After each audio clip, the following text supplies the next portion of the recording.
Welcome to the McElhaney Report. I'm Bill McElhaney. Each show we cover a crucial issue of the day, but always from a viewpoint or perspective rarely, if ever, aired by the mass media. We hope you'll find it interesting. This is perhaps the most important interview we've ever conducted. Since 1989, we've been told constantly by the mass media and the government about the so-called death of communism and the collapse of the Soviet Union and its Eastern European satellite nations.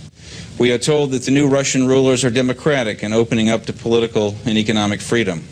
The Bush and Clinton administrations have proposed even greater aid from U.S. taxpayers to the rulers of what is called the new Russia and the new Eastern European states. They tell us that we must aid and be partners with these rulers and join with them in a new world order.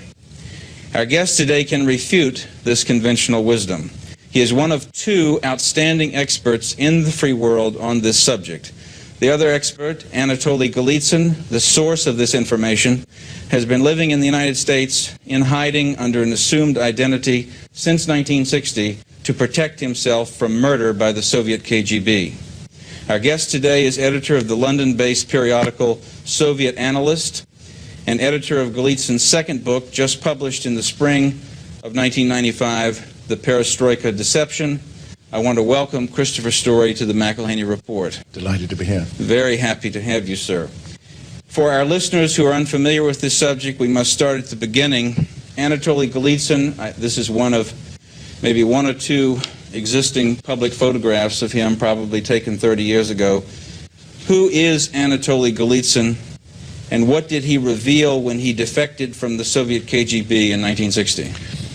Golitsyn is the most important defector ever to have reached the West. He came out actually in 1961. He fled to Finland in 1961 with his family, and he revealed the existence of a long-range strategy of deception based on Leninist principles.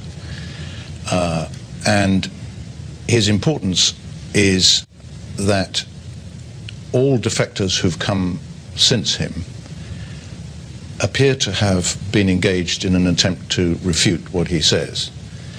So we look to Golitsyn as the source of proper insights into what the communists are really up to. And he predicted, did he not, that the KGB would send false defectors deliberately to discredit him? That's correct, and this happened almost immediately afterwards. Within 6 months, several defectors, both from the KGB and from the military intelligence. In addition to identifying Soviet moles in European and in the European intelligence system, British intelligence system, French, he provided this whole new understanding of Soviet disinformation strategy. There was one man in the CIA who listened to him seriously. That was James Angleton. Tell us about Angleton. James Jesus Angleton was a very remarkable counterintelligence expert, and he debriefed Golitsyn, and he became absolutely convinced that Golitsyn was telling the truth. This is clear from internal evidence, but Angleton became aware through Golitsyn of the significance of what the Soviets were really up to. Mm-hmm. Basically, what Golitsyn taught and revealed was that all Soviet governments are Leninist governments. They're driven by the deception strategy perfected by Lenin, which is aimed at achieving a long-range strategy, namely control of the whole world. And part of this strategy, as really put into a codified plan by 1959, dealt with creating the impression that liberalization or destabilization, decentralization was occurring in the communist states as a way of lulling the West into putting down its defenses. Yeah. What happened was that, according to Golitsyn, is that after the death of Stalin, the communists realized, in general, that the method of control that they'd been adopting, namely brutal repression, was an inefficient method of achieving control over populations, and that it was more efficient to seek to achieve control through infiltration and deception, and through the control of the minds of the target. And so the party instructed Alexander Shelepin, who was the head of the KGB, in 1958 to develop a plan for the use of the total resources of the revolution. And the KGB and the GRU, military intelligence, were instructed to become the instruments of the mobilization of the resources of the revolution. So between 1959 and 1961, Shelepin developed, perfected, and agreed with the party the full outline of this deception plan. And the deception plan is basically a means of projecting communism into the whole of the rest of the world.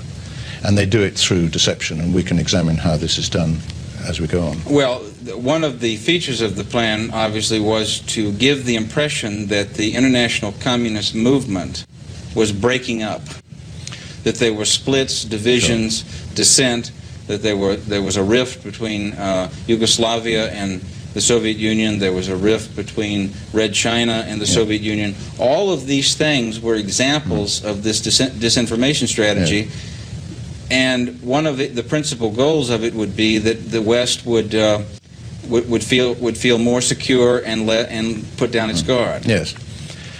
Lenin's methodology involves the use of the dialectic. Now, the Western mind, which is a civilized, developed mind, does not understand dialectical deception, which is basically a Mongol concept.